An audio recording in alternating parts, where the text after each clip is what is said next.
Bismillahirrahmanirrahim. Assalamualaikum warahmatullahi wabarakatuh. Apa kabar anak-anak? Hari ini kalian sehat? Tentunya kalian hari ini siap untuk menerima pembelajaran di pelajaran Ibu. Mungkin kalian sudah kenal Ibu? Perkenalkan, nama Ibu adalah Nunik Nurmiati. Alhamdulillah Ibu satu tahun ke depan kita akan belajar bersama dalam praktikum akuntansi, jasa, dagang, dan manufaktur. Nah, anak-anakku sekalian, pada pertemuan kali ini ada kompetensi dasar yang harus kalian capai. Ya, boleh kalian lihat dalam slide yang sudah Ibu tampilkan. Nah, jadi pertemuan kali ini kita akan lebih konsentrasi atau lebih mengenal jauh tentang yang namanya perusahaan manufaktur. Nah, ada yang tahu tidak? Apa itu perusahaan manufaktur? Silakan lihat gambar. Menurut kalian, gambar apa ini? Tahukah Anda, perusahaan apa ini? Nah, perusahaan ini bergerak dalam bidang apa? Ada yang tahu anak-anakku? Kalau kita lihat gambarnya, ini merupakan pabrik semen. Nah, kali ini kita akan lebih mengenal mengenai perusahaan manufaktur. Apa saja materi yang kita bahas hari ini? Yang pertama, pengertian perusahaan manufaktur. Yang kedua, fungsi perusahaan manufaktur. Yang ketiga, karakteristiknya. Lalu yang keempat adalah contoh perusahaan manufaktur. Nah, coba. Ada yang tahu tidak? Apa itu perusahaan manufaktur? Nah, manufaktur memiliki arti sebagai proses mengubah bahan baku menjadi barang jadi atau mengubah suatu produk, di mana produknya itu adalah berbentuk atau memiliki wujud. Apa itu perusahaan manufaktur?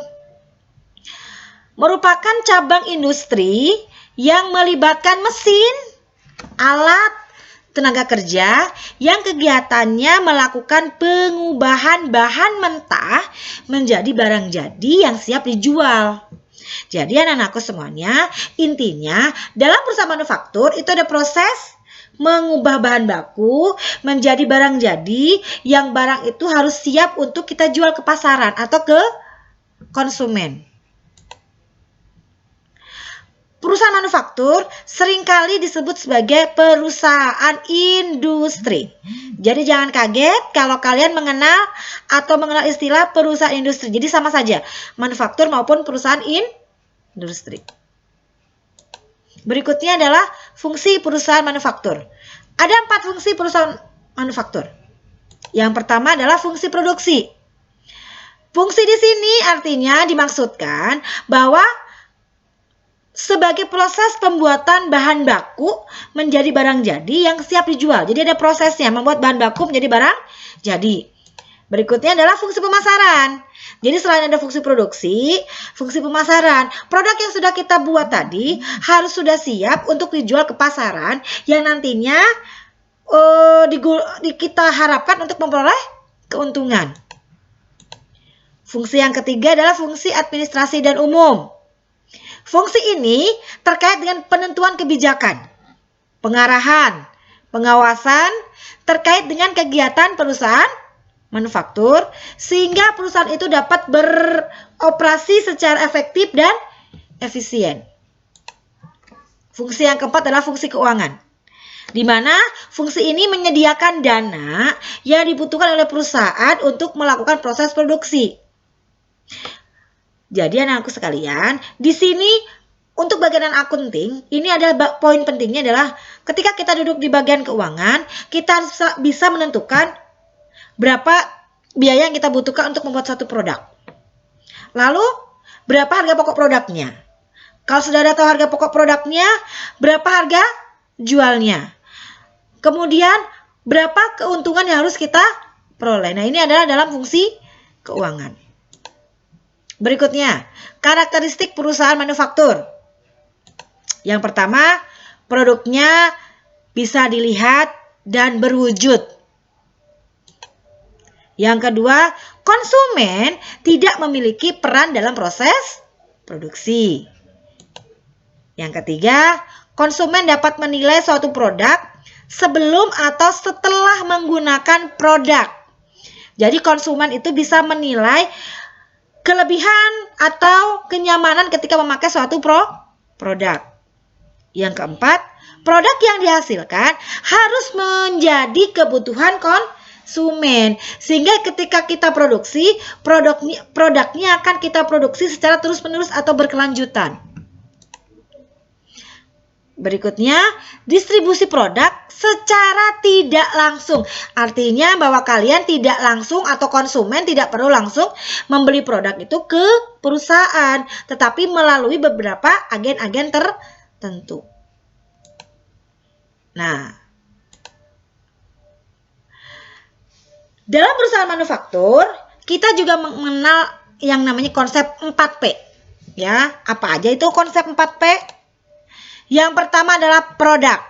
Jadi ada barang yang kita produksi. Yang kedua adalah price. Berapa harganya? Berapa biaya yang kita keluarkan? Berapa harga pokok barang tersebut? Lalu yang ketiga adalah place. Tempatnya, di mana kita produksi, bagaimana kita menjualnya, di mana kita akan memasarkan produk. Lalu yang keempat adalah promosi.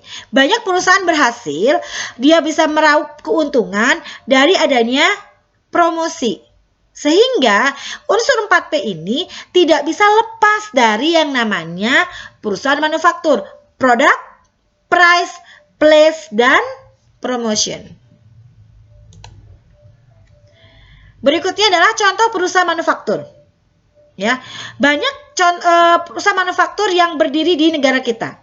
Nah, masing-masing perusahaan itu memiliki kelompok-kelompok bidang atau kategorinya. Ya, jadi perusahaan manufaktur dapat bergerak dalam beberapa bidang. Yang pertama adalah pakaian dan tekstil. Yang kedua kimia, minyak, dan plastik. Yang ketiga adalah elektronik, komputer, dan transportasi. Yang keempat adalah makanan. Yang kelima logam. Yang keenam adalah kayu, kulit, dan kertas. Nah, anak-anakku sekalian, kalian telah menyimak tadi paparan ibu semuanya. Tentunya kan sudah paham tentang bagaimana itu perusahaan manufaktur. Nah, tugas kalian di rumah, silakan kalian melakukan observasi lapangan.